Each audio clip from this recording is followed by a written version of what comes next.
pada saat belajar hari ini tuh bahagia, senang karena mendapat ilmu baru. Saya dapat ilmu yang baik gitu.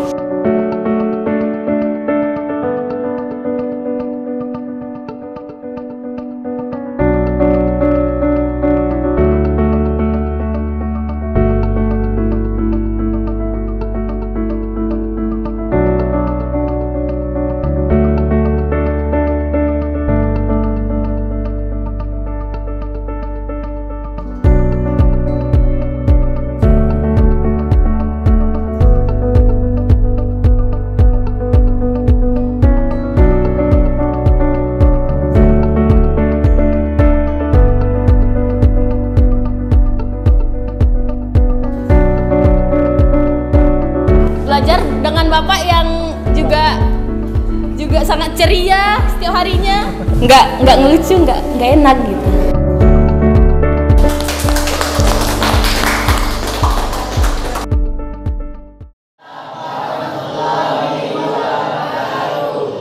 Gimana kabarnya anak-anak semua? Apakah hari ini baik? Nah, Bapak lihat semuanya keadaan baik, wajahnya ceria dan sangat berseri. Untuk awal ini, Bapak dulu ambil absen dulu sebelum kita memulai pelajaran. Yang dipanggil, angkat tangan dan jawab suara yang keras. Abel, Zulmai, Ramadan, tegakkan, berdoa mulai.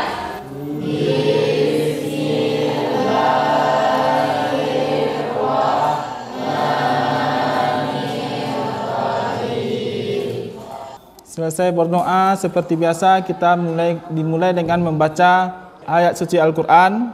Kita mulai dengan surat Al-Baqarah ayat pertama. A'udzu billahi minasy syaithanir rajim. Bismillahirrahmanirrahim. Terima kasih sudah membacakan ayat suci Quran. Mudah-mudahan pelajaran hari ini diberkahi dan dirahmati oleh Allah Subhanahu wa taala. Nah, sebelum kita melanjutkan pelajaran, kembali mengulang pelajaran sebelumnya tentu tentang teknik menjilid yang sudah kita pelajari. Yang kemarin pernah Pak terangkan tentang produk grafika, apa saja peralatan yang Anda ketahui yang digunakan untuk pekerjaan menjilid. Masih ingat? Apa saja alat-alat yang digunakan kita untuk menjilid? Nah, coba Irfan.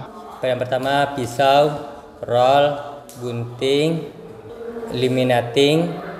Mutiara, coba bantu jawaban dari Irfan. Yang pertama pisau cutter, cutting mat, roll, pensil, gunting, jilid spiral, kertas. Jilid apa saja Anda ketahui yang sudah pernah dilakukan sebelum-belumnya? Teknik jilid ya apa saja yang Anda ketahui. Pertama ada jilid spiral. Yang kedua ada jilid menggunakan soft cover. Yang dibilang Hana itu lumayan benar, tapi sebenarnya kan ada dua jenis jilid kita pelajari, yaitu soft copy dengan hard copy. Ada yang keras dan ada yang lunak. Diingatkan lagi bagi semuanya, yang hasil-hasil grafika itu yang berhubungan dengan kertas itu hasil produk dari grafika. Ini Anda semua bisa menjelaskan alat-alat yang dilakukan untuk purna cetak. Yang kedua, mampu menggunakan kelengkapan untuk keperluan pekerjaan, mampu menggunakan peralatan mesin, mampu menganalisis teknik-teknik menjilid. Nah, kalau di dunia grafika, jelaskan dikitnya di dunia grafika namanya purna cetak, berarti pekerjaannya sesudah proses cetak, finishing atau binder. Yang kita pelajari ini namanya purna cetak karena menjilid. Nah, ada 3 peralatan yang digunakan untuk menyelesaikan pekerjaan. Ini yang sesuai dengan teorinya. Ada namanya dengan alat-alat, dinamakan dengan perkakas. Ini dikelompokkan berdasarkan teori. Nah, seperti disebutkan tadi, pisau, gunting. Nah, nanti kita lihat masuk ke dalam kelompok yang mana. Yang alat-alat ada toolnya, perlengkapannya berarti melengkapi. Ada lagi peralatan mesin. Nah, ini yang mungkin yang masuk salah satu contohnya mesin untuk membuat spiral. Mungkin nanti Anda semua bisa mencari literasinya yang lain. Nah, dari buku ini coba Ananda semuanya mencari alat apa yang digunakan untuk membuat sebuah buku ini. Nah, yang pertama itu identifikasi dulu peralatan digunakan. Yang kedua, jelaskan fungsinya dulu. Yang ketiga baru masuk yang ke sini. Di buku ini, misalnya buku ini kalian cari sebuah permasalahannya. Buku ini kenapa bisa dikatakan tidak layak pakai. Misal buku ini potongannya jelek, jadi penyebabnya pisau tidak tajam atau kelalaian pekerjaan. Dilanjutkan dengan solusinya. Apa solusinya? Nah, lanjut dengan membuat laporan sesuai, maksudnya sesuai yang sudah Anda dapatkan tadi dengan bahasa sendiri. Nah, ada pertanyaan dulu sebelum kita lanjutkan ke pembagian kelompok. Nah, Bapak bagi semuanya terhadap 3 kelompok saja. Nah, ada satu lagi video yang menggunakan peralatan. Nah, kalau spiral itu menjadi masuk dalam kelompok mesin ini dalam mesinnya. Nah, bedakan nanti antara mesin dengan alat.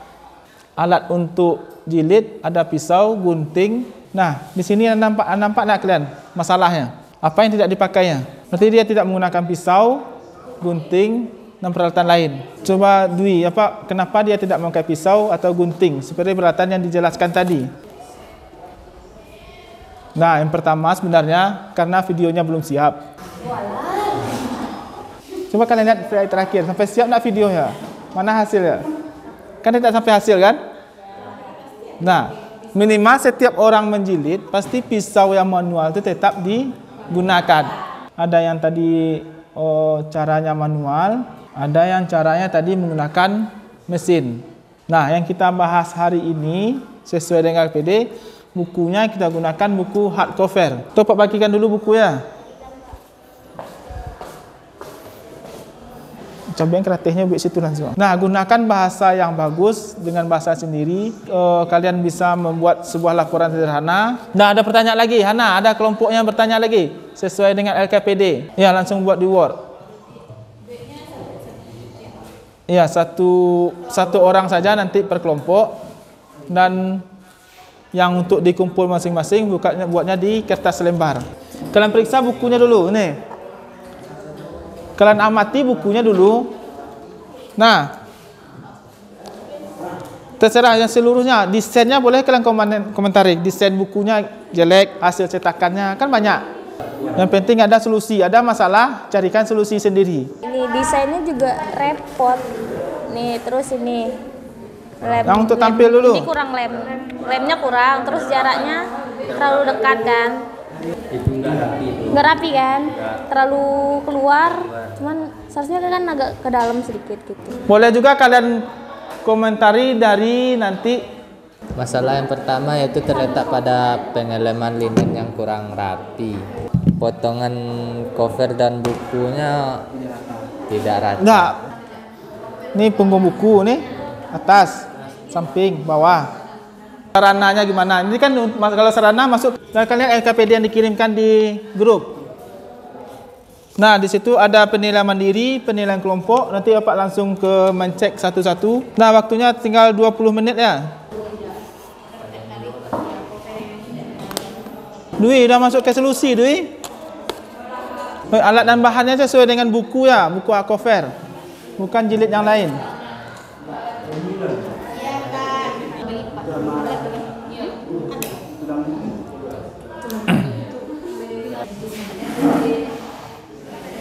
Kirimkan ke WA. Nanti kita diskusi 10 menit. Assalamualaikum warahmatullahi wabarakatuh. Waalaikumsalam warahmatullahi wabarakatuh.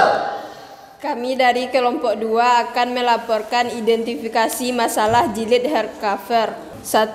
Identifikasi masalah akan dibacakan oleh Nadia Kurnia. 1. Identifikasi masalah. A. Potongan tidak bagus. B. Pengalaman kurang bagus. Pengeleman kurang bagus. Suaranya keraskan. C. Isi buku menarik. D. Punggung buku. C. Cover. E. Cover. Itu dari identifikasi masalahnya yang ditemukan di bukunya. 2. Masalah utama akan dibacakan oleh Hafiz. Bila masalah utama dari buku yang kami lihat itu dari potongan tidak rapi. Yang kedua pengeleman linen tidak rapi. 3. Solusi dari masalah tersebut yaitu 1.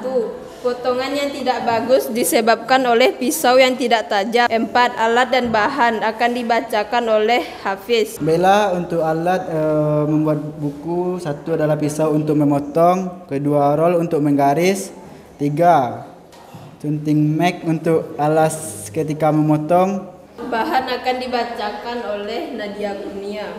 Bahan lem fork, kertas linen, jasmin, pita baca, pita kapital, karton board, sudut emas, isi buku atau kertas HVS. Solusinya kurang dijelaskan dengan terperinci. Nah, kita kasih sebelum kelompok 2 tuh duduk, kita kasih tepuk tangan dulu, aplaus dulu. Baiklah, kami dari kelompok 3 akan menyampaikan hasil diskusi kami tentang mencari kelemahan buku head cover. Yang pertama, identifikasi masalah. Bisa teman-teman lihat di Infocus. Pertama, covernya kurang menarik. Yang kedua, jarak pinggir cover dengan isi terlalu dalam atau panjang. Yang ketiga, potongan isi buku tidak rapi atau rata. Yang keempat, isi buku tidak menarik. Yaitu yang kedua, masalah utamanya yang akan dibacakan oleh teman saya Anissa. 1. Potongan isi buku tidak rapi atau rata. Kedua, cover tidak menarik. Yang ketiga adalah solusi yang akan disampaikan oleh Mutiara. Solusi yang pertama yaitu potongan isi buku tidak rapi dan rata. Pada bagian ini, potongan pinggir buku tidak rapi diakibatkan oleh kelalaian pekerja pada saat melakukan pemotongan dan juga bisa diakibatkan oleh pisau yang kurang tajam sehingga membuat potongan tidak rapi. Selanjutnya, alat dan bahan yang akan disampaikan oleh Anggun. Alat dan bahan. Alat: 1. Pisau untuk memotong, 2. Roll untuk mengukur, 3. Penjahit untuk melubangi katerennya. Hanya itulah yang dapat kami sampaikan untuk mencari kelemahan buku head cover. Adakah teman-teman yang bertanya? Kami dari kelompok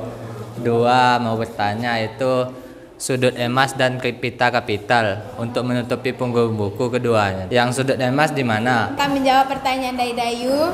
Itu salah penulisannya. Yang ini sudutnya.